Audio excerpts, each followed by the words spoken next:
замечательная новость! Я поступила в академию, буду дальше изучать фэшн-дизайн.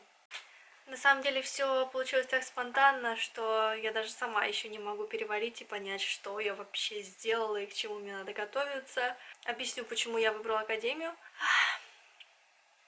Но так как у меня уже есть степень бакалавра и магистра, то мне не хотелось снова учиться и тратить время 4 года на изучение дизайна.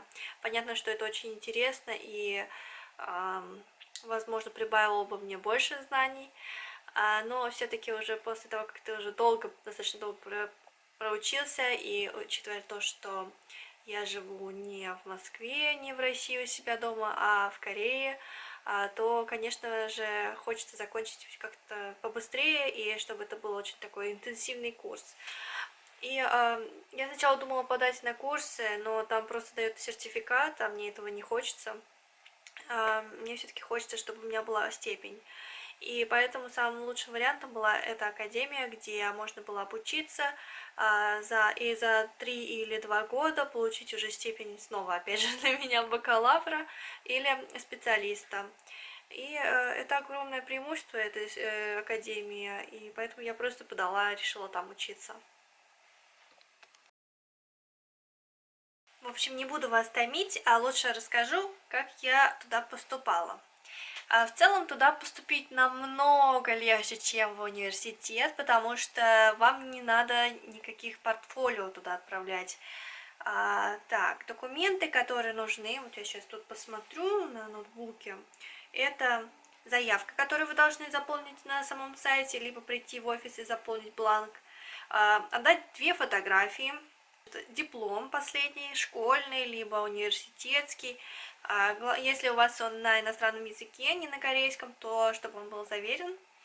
При этом ни слова не написано про апостиль, и не надо на него тратиться. Мне кажется, можно просто заверить его в нотариусе и отдать. Его примут, я так думаю. Потому что, они ничего не написали. Потом, значит, отдать копию паспорта, заверенную, кстати, да.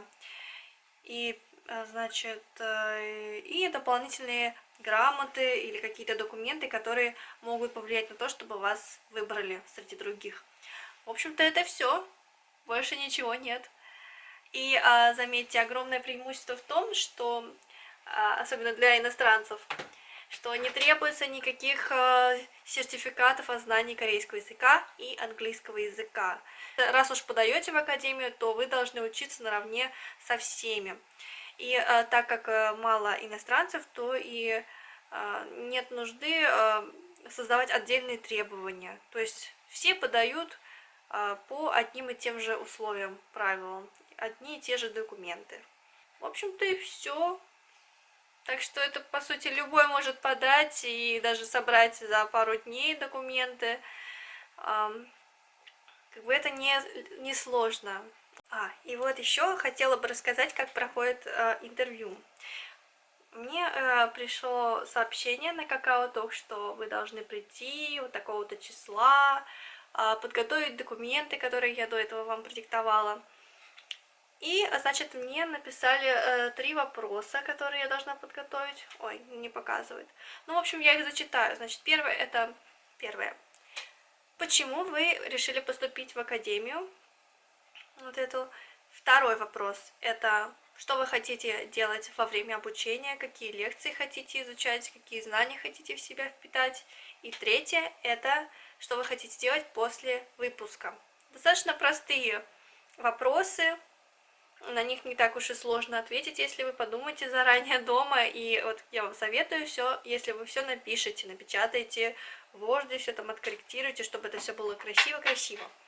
Потому что я так сделала и просто в день собеседования отдала. И декан был просто очень рад тому, что я уже подготовилась, и он увидел, что вот человек готовится, в общем, старается.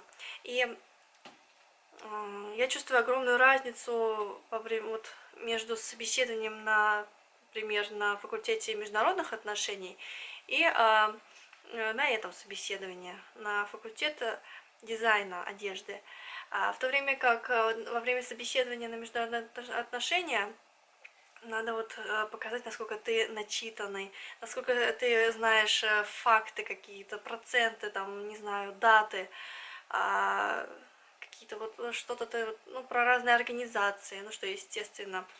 Не просто ты рассказываешь о себе, но ты пытаешься поделиться какими-то фактами, да, то, что я почувствовала а, во время собеседования в этот раз, это то, что в основном ты говорил о себе. Они рассчитывали на то, что ты пока что ничего не знаешь о моде, поэтому про моду они, по сути, ничего не спрашивали, и поэтому было очень легко отвечать. Но что было главным во время этого собеседования, это то, как вы выражали свои мысли, как вы показывали, насколько вы сильно хотите изучать дизайн одежды. И почему вот именно, например, в Корее меня спросили. Как бы вы должны очень страстно, очень прям вот объяснить свою цель, свою мечту, что вот если вы не поступите, вы, например, не сможете ее осуществить. И что-то в этом роде. В общем, вы должны убедить декана или профессора, который будет вас слушать, и отвечать честно и искренне, и достаточно эмоционально.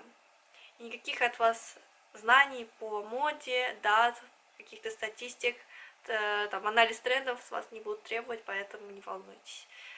Вот. Думаю, все, да. А если вам понравилось мое очень коротенькое, маленькое видео, я буду, конечно же, рада, если вы подпишитесь на мой инстаграм, либо просто даже загляните. Мне будет очень приятно.